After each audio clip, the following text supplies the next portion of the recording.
Good morning. हम लोग proceed कर रहे थे ईथर्स में केमिकल रिएक्शंस के लिए। तो सॉल्ट का बनना हमने देखा था कि ऑक्सीजनियम सॉल्ट कैसे बनते हैं, यानी बेसिकली तो लास्ट लेक्चर में आपने देखा होगा कि कैसे HCl रिएक्शन कर सकता है, H2SO4 रिएक्शन कर सकता है। और सिमिलरली ये भी देखा कि कैपेसिटी होती है ईथर्स की, क्योंकि वो लिविस बेस की तरह काम करते हैं। तो कॉम्प्लेक्स कोऑर्डिनेशन केमिस्ट्री में या कोऑर्डिनेशन केमिस्ट्री जिसको आप कहते हो, उसमें पढ़ा होगा coordinate compound, concept of ligands. उसमें लोन पेयर ऑफ इलेक्ट्रॉन दिया जाता है ना, कोऑर्डिनेट बॉन्ड बनाने के लिए। तो ये बनाते हैं, अगर आपको याद हो तो BF3 के साथ बनाया था और ग्रिग्नॉट रिएजेंट के साथ भी बनाया था। तो ये सिंपल सा प्रोसेस हम कर चुके हैं। अब उसके आगे की कहानी, कुछ रिएक्शंस ईथर में ऐसे होते हैं जिसमें कार्बन ऑक्सीजन बॉन्ड का क्लेवेज होता है, उसकी इंपॉर्टेंस बहुत ज़्यादा होती है। तो हर तरह से, यानी सेंट्रल बोर्ड के एग्जामिनेशन के लिए और इवन कॉम्पिटिटिव एग्जामिनेशन के लिए भी बहुत इंपॉर्टेंट टॉपिक होता है ये। इसे मैकेनिज्म का इन्वॉल्वमेंट होता है। कई बार बीच में कुछ ऐसे स्पीशीज़ तैयार हो जाती है जो हमारे लिए इम्पॉर्टेंट होती है। तो आपको ये आता होगा, एक बार कोशिश करते हैं कि इसको रिवाइज किया जाए। देखिए क्या होता है। सबसे पहले हम बात करते हैं हैलो एसिड्स की, ठीक है। बेसिकली देखें तो ROR आपके पास अवेलेबल है। Let it allow to react with HX। मैंने यहाँ पे टेम्परेचर लिखने की कोशिश की 373 केल्विन। ओके, अब आप फर्स्ट स्टेप में कहेंगे ये ROH का क्रिएशन है and you might have with you RX। ध्यान दीजिए यहाँ पर X जो है वो फ्लोरीन या क्लोरीन अलाउ नहीं है। यहाँ पर जो X है वो सिर्फ ब्रोमीन या आयोडीन ही लेना है। ये पहली इंफॉर्मेशन, ठीक है। अब इसमें रिएक्शन लिखने की तो जरूरत नहीं है, तो लेट इट बी। लिखता हूं CH3CH2 OCH2CH3 प्लस मैंने लिखा HI, ठीक है। और जैसे मैंने आपसे कहा वैसे टेम्परेचर स्केल दे दिया 373 केल्विन। नेचुरली ये हो जाएगा CH3CH2I plus CH3CH2 of course OH, एक अल्कोहल, एक ये बन गया, हैलाइड बन गया, ठीक है। अच्छा, अगर आप एक्सेस ऑफ एसिड ले लेते हैं, तो रिएक्शन यहाँ पे खत्म नहीं होगी। तब उस केस में क्या होगा, ये जो ROH है ये फिर रिएक्शन कर जाएगा HX के साथ में। टेम्परेचर तो सेम रखना है 373 केल्विन। तो उस केस में क्या होगा, ये आपको मिल जाएगा RX मिल जाएगा और पानी का मॉलिक्यूल डिपार्ट हो जाएगा। फिर से याद दिला दो आपको, X जो है यहाँ पर वो फ्लोरीन या ब्रोमीन नहीं, फ्लोरीन या क्लोरीन नहीं है, ब्रोमीन एंड आयोडीन है। ब्रोमीन ले सकते हो और आयोडीन ले सकते हो, ठीक है। ये दिमाग में रखिएगा, तो आपको ये सच्ची समझ में आ गई। अच्छा, अगर हम साइक्लिक ईथर की बात करें, कुछ अच्छा ईथर ले लेते हैं। से लिया ईथर एक ऐसा O, ये क्या चीज है, ये है THF। सोचिए इसका नाम क्या है, THF। इसका नाम है TETRAHYDROFURAN, टेट्राहाइड्रोफ्यूरेन। क्या है ये, tetrahydrofuran. Let it allow to react with HBr, excess में है। तो उस केस में क्या बनाओगे, आप बनाओगे CH2 यहाँ बना लो CH2, यहाँ लिख दो Br। जानबूझ के ऐसा लिख रहा हूँ मैं, थोड़ा टेढ़ा मेरा स्ट्रक्चर, CH2 Br, इसको रिकॉग्नाइज करने के लिए, पहचान हो जाए इससे, ठीक है, इसलिए। तो BrHTH2 हो गया, ये CH2CH2 हो गया, CH2Br हो गया। एम आई क्लियर, क्या है ये 1,4-डाइब्रोमो butane. Am I clear, plus H2O बाहर हो गया। ध्यान रखिएगा कि ये एक इंपॉर्टेंट डेरिवेटिव होता है टेट्राहाइड्रोफ्यूरेन का। इस तरह से बन सकते हैं। मैकेनिज्म क्या है इसकी, देखते हैं जल्दी से मैकेनिज्म क्या है। देखो, क्लेवेज ऑफ ईथर जो होता है हाइड्रोजन एसिड के साथ में ना, उसमें सिंपल सी बात है कि जो लिविस बेस की तरह बिहेव करते हैं ईथर, ऐसा काहे को, क्योंकि ऑक्सीजन के ऊपर 2 lone pair of electron available है। Am I clear. तो कॉन्सेप्ट कैसे स्टार्ट होता है, दैट मीन्स CH3 से O इलेक्ट्रॉन के पेयर शो कर देते हैं। यहाँ पे कर देते हैं C2H5, आप CH2CH3 लिख सकते हो, प्लस मैंने यहाँ पे लिख दिया H+I-, ठीक है। ये रिएक्शन रिवर्सिबल रिएक्शन होती है। तो इस केस में क्या बन जाएगा, CH3O, इस पर dot dot, then positive naturally H and followed by C2H5 या CH2CH3 जो लिखना चाहो, C2H5। Am I clear. Plus you are likely to make free iodide ion, बाहर हो गया।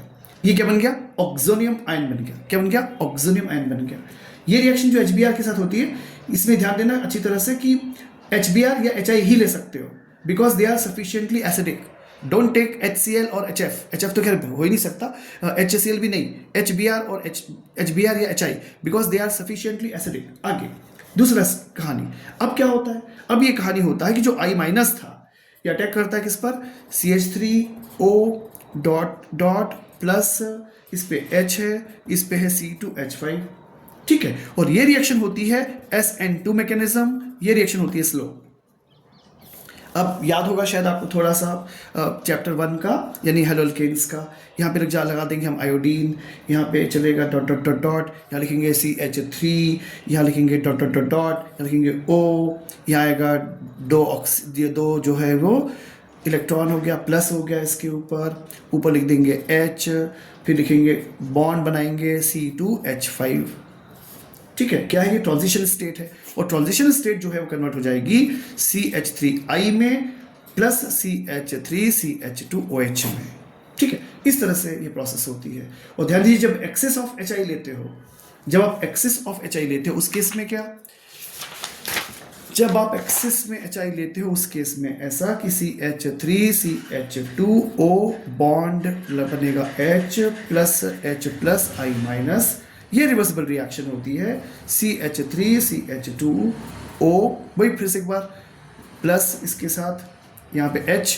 और ये H और ये प्लस हो जाता है I, ठीक है। अब समझ में आ रहा होगा आपको, ये फिर से बन गया एक बार, पिछली बार भी एक बार बनाया था इसी को, ये हो जाएगा CH3CH2O, और इस पे क्या हुआ, ये H है, इस पे H है, इस पे डॉट डॉट है, इस पे प्लस है, और ये इधर से शिफ्टिंग हो गई इसकी, और ये आयोडीन अटैक किया इस पे, तो ये चल दिया यहाँ से, तो क्या बन जाएगा, ये CH3CH2I बन जाएगा प्लस H2O बाहर हो जाएगा, ठीक है। ऑर्डर ऑफ रिएक्टिविटी क्या होती है हेलो एसिड्स की, पता ही है आपको, और हमें यहाँ लेना है HI और HBr, है ना, ध्यान दीजिएगा, और HCl, HF की तो हम बात नहीं कर रहे, अब सभी लिख रहे हैं तो उसको भी लिख लो, इनको नहीं लेना है, लेना आपको HI को, HBr को ही है, ठीक है। और ध्यान दीजिएगा कि पता है आपको न्यूक्लियोफिलिसिटी क्या ऑर्डर क्या होता है, हेलोजेंस के एसिड्स से आपको मिलते हैं ना, ये I माइनस Br माइनस, इसके ऑर्डर होता है I minus is more than Br minus is more than Cl minus, this is the sequence of nucleophilicity का ऑर्डर होता है, ठीक है। तो रिएक्टिविटी का ऑर्डर क्या होता है, HI HBr HI HCl होता है, HI HBr HCl होता है, क्योंकि न्यूक्लियोफिलिसिटी का हैलाइड आयन का जो ऑर्डर होता है वो ये होता है, ठीक है। अच्छा, अब एक इंपॉर्टेंट क्वेश्चन बनता है यहाँ पर, उसे बोलते हैं साइट ऑफ क्लैवेज, और इसीलिए इस क्वेश्चन की इंपॉर्टेंस बढ़ जाती है। साइट ऑफ क्लैवेज कहाँ से तोड़फोड़ होगी, अब ध्यान से सुनिएगा, देखो CH3 है, CH है, CH3 है, O है, CH3 है। अब देखो ध्यान से, and let it allow to react with HI, ठीक है। ध्यान दीजिए, मैंने आपसे पहले कहा SN2 मैकेनिज्म है और 373 केल्विन टेम्परेचर है। अब क्वेश्चन ये है कि इसमें CH3I बनेगा, समझिएगा, और बड़ा अल्कोहल बनेगा, या बड़ा I बनेगा, छोटा अल्कोहल बनेगा, एम आई क्लियर। छोटा CH3 है, और देखो ये ग्रुप छोटा है और ये ग्रुप बड़ा सा ग्रुप है, तो छोटे ग्रुप के साथ आयोडीन जाएगा कि छोटे ग्रुप के साथ, एम आई क्लियर, छोटे ग्रुप के साथ आयोडीन जाएगा या बड़े ग्रुप के साथ, क्या बनेगा, मतलब आयोडाइड कौन सा बनेगा, छोटा या बड़ा। तो ध्यान से सुनिएगा, जब भी कभी ऐसी कंडीशन बनती है, ठीक है, प्राइमरी या सेकेंडरी हो, देखो ये खेल है पूरा मैकेनिज्म का, जब भी कभी प्राइमरी या सेकेंडरी होते हैं तो रिएक्शन हमेशा SN2 मैकेनिज्म फॉलो करती है। 1 डिग्री या 2 डिग्री में रिएक्शन हमेशा SN2 मैकेनिज्म फॉलो करती है। 3 डिग्री जब होगा ये, तब वो SN1 फॉलो करेगी। 1 डिग्री या 2 डिग्री में SN2 मैकेनिज्म फॉलो होती है। SN2 मैकेनिज्म सिंगल स्टेप में होती है, ये सब आपको याद है, दिमाग में है। तो उस केस में ध्यान देना, हमेशा छोटा वाला हैलाइड बनेगा,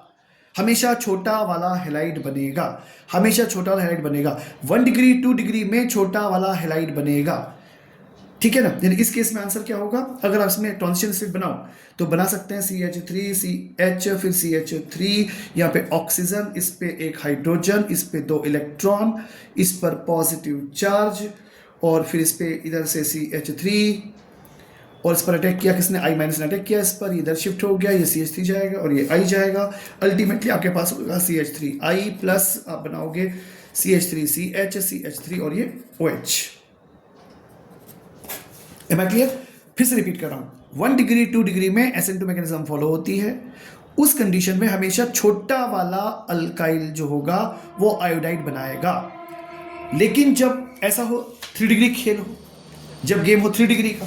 तो 3 डिग्री के गेम में क्या होता है, 3 डिग्री के खेल में आपके पास अवेलेबिलिटी किसकी रहती है, ऑफ कोर्स कार्बोकेटाइन को पता है 3 degree carbocation is much stable then 2 degree then much stable then 1 degree. उस केस में क्या, उसको करके देखते हैं। मानो मैंने लिखा CH3, लिखा C, लिखा CH3, लिखा CH3 एंड नाउ लिखा OCH3 और प्लस कर दिया HI, वही HI मतलब कॉन्सेंट्रेटेड, ठीक है। इस केस में क्या होगा, अब इस केस में देखिए 3 डिग्री हो गया, तो 3 डिग्री होने से क्या फॉलो करेगा, ये SN1 मैकेनिज्म फॉलो करेगा। और जब SN1 फॉलो करेगा तो क्या होगा, हमेशा छोटा वाला अल्कोहल बनेगा, बड़ा वाला अल्काइल हैलाइड बनेगा। तो CH3C, CH3, CH3 और I बनेगा और छोटा वाला अल्कोहल बनेगा। Am I clear? एक इंपॉर्टेंट कंसेप्ट था, इंपॉर्टेंट पार्ट था, इसे दिमाग में रखिए, ठीक है। एक छोटी सी बात और कर लेते हैं इससे रिलेटेड, वो कैसे, मान लो ऐसा हो, क्वेश्चन है ये फिर से, क्या क्वेश्चन है कि CH3OH आपके पास है, let it allow to react with, चलिए हम ऐसा करते हैं, यहाँ पे लेते हैं आयोडोबेंजीन, सपोज हमने ले लिया आयोडोबेंजीन, क्या होगा इस केस में, क्या खेल है, या उल्टा कहना चाहें तो उल्टा भी कह सकते हो आप। उल्टा कैसे कह सकते हो कि ये अल्कोहल हो गया और ये आयोडोबेंजीन है, ठीक है। मैं उल्टा कहने की कोशिश करता हूँ। सपोज मैंने ऐसे कहा आपसे कि मेरे पास है OCH3, ये ले लिया एनिसॉल, और एनिसॉल का रिएक्शन करते हैं अपन HI से, तो क्या हम इसे ये बना सकते हैं ना, समझिए इस बात को। OCH3 ले लिया और HI ले लिया, तो कैसे बना सकते हैं ना, तो इसे क्या बनेगा, ध्यान दीजिए बनेगा क्या, तो इसे बनेगा क्या, इसे बनेगा, ये बनेगा OH और of course CH3I। Am I clear? ये दिमाग में रखिएगा। तो ध्यान दीजिए ये नहीं बनेगा, CH3OH ये नहीं बनेगा। यानी अगर आप एडिसॉल ले लेते हैं and let it allow to react with hydrogen iodide, तो इससे क्या होगा, आपके पास आयोडो बेंजीन नहीं बनेगा, ये नहीं बनेगा, ध्यान दीजिएगा। क्या बनेगा फिर, OH ये बनेगा, ठीक है। इसके पीछे रीजन क्या है, इसके पीछे रीजन ये है कि प्रोटोनेशन ऑफ एनिसॉल जो है वो आपको मेथिल फिनाइल ऑक्सोनियम आयन दे देता है। क्या करता है, जो प्रोटोनेशन होता है एनिसॉल का वो आपको दे देता है C6H5O plus CH3 and H, ये ऑक्सीजन दे देता है। तो ये जो आयन जो दिख रहा है, इसमें जो बॉन्ड होता है OCH3 बॉन्ड, ये वीकर होता है, ये बहुत कमजोर होता है। किसके कंपैरिजन में, OC6H5 के कंपैरिजन में ये वीकर होता है।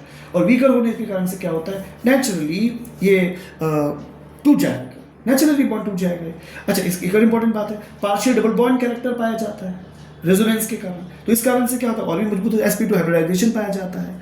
तो कुल मिलाकर के जो -I मतलब आयोडीन का जो माइनस आयन का इफेक्ट का जो अटैक होता है वो एक्सक्लूसिवली तोड़ देता है OCH3 को, ठीक है ना। ये सिंपल सी कहानियाँ हैं। तो कैसे क्लेवेज होता है वो एक इंपॉर्टेंट पार्ट बन सकता है। Am I clear?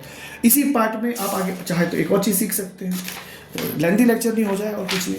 इसमें क्या, जैसे मान लो कि आपने कहा आपके पास में एक ये बेंजीन रिंग हो गई, इसके साथ CH2OCH3 है, let it allow to react with hydrogen iodide, फिर से ले लेते हैं ऐसे, है ना।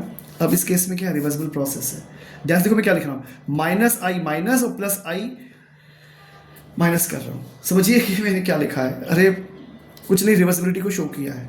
ये हो गया ऐसे, ये हो गया CH2, ये हो गया O, यहाँ पे हो गया 2, यहाँ पे हो गया है प्लस, और यहाँ पर लगा हुआ है H, यहाँ पर है CH3। अब ये शिफ्टिंग ऐसे होती है, इससे क्या होगा, क्या लिख रहा हूँ, CO का क्लेवेज हो गया और ये रिएक्शन स्लो होती है। तो इस रिएक्शन में क्या होगा, ऑफ कोर्स आपके पास अवेलेबिलिटी रहेगी, बेंजीन की ये रिंग बना देते हैं। इसके बाद में यहाँ पे लिखते हैं CH2 प्लस और प्लस करेंगे CH3OH को, और ये रिएक्शन में क्या होगा, I माइनस आएगा। यहाँ लिख देते हैं न्यूक्लियोफिलिक अटैक, न्यूक्लियोफिलिक अटैक, ठीक है। और रिएक्शन फास्ट होती है, रिएक्शन फास्ट होती है, उसके इसमें क्या होगा, ये होगा ऐसे CH2I प्लस CH3OH। कुछ समझ आया होगा शायद कि कैसे क्लेवेज हुआ है। इस केस में क्या है, बेंजाइल अल्काइल ईथर्स है, इसमें प्राइमरी अल्काइल ग्रुप लगा हुआ है, जैसे बेंजाइल मिथाइल ईथर हो गया। तो जो रिएक्शन प्रोसेस करता है SN1 फॉलो करता है। क्या फॉलो करता है? SN1 मैकेनिज्म फॉलो करता है, क्योंकि जो benzyl carbocation is more stable than the methyl carbocation. Reason ये है, benzyl carbocation is much stable than the methyl carbocation. तो cleavage of CO bond gives methyl alcohol and benzyl का कार्बोकेटायन। तो कार्बोकेटायन पे अटैक कर देता है I- और आपको बेंजाइल आयोडाइड मिल जाता है। मैकेनिज्म आपके सामने है, ठीक है। तो इस तरह से कहानी होती है। और ध्यान रखिएगा कि जैसे डायराइल्स जो होते हैं, ईथर्स जो होते हैं, जैसे डाइफेनाइल ईथर वगैरह हो गया, वो HI उनको तोड़ नहीं सकता। रीजन क्या है? मैं फिर से रिपीट करूँ, जैसे डाई अराइल ईथर्स है, अरे डाई अराइल ईथर्स हैं ऐसे, तो इनका आप जैसे रिएक्शन कर रहे थे, HI से इसका रिएक्शन नहीं होता है, इसका रिएक्शन नहीं हो सकता रिएक्शन, क्योंकि CO बॉन्ड नहीं टूटता है। क्यों नहीं? डबल बॉन्ड कैरेक्टर पाया जाता है उसमें, रेजोनेंस के कारण से। लोन पेयर ऑफ इलेक्ट्रॉन के प्रेजेंस है ऑक्सीजन एटम के लिए, कार्बन एटम हो गया, राइल ग्रुप हो गया, जो थोड़ी देर पहले बातें फेवरेबल थी वो नॉन फेवरेबल हो जाती है, ठीक है। तो इस कारण से, तो अटैक जो राइल ग्रुप डायरेक्टली अटैच होता है, राइल ग्रुप जो होता है, जो ये जो दिख रहा है राइल ग्रुप, ये डायरेक्टली अटैच होता है ऑक्सीजन के साथ में, तो ये पॉसिबल नहीं होता था, ठीक है। और एक इम्पॉर्टेंट बात और थी कि जो HI हुआ करता है, मतलब हाइड्रो आयोडिक एसिड जो होता है आपका, ये जो इधर से रिएक्शन करता है, इसके बेसिस पे एक जिजेल मेथड कहलाता है। अब कभी पॉसिबल हुआ तो आई शिल speak later on. Good day please.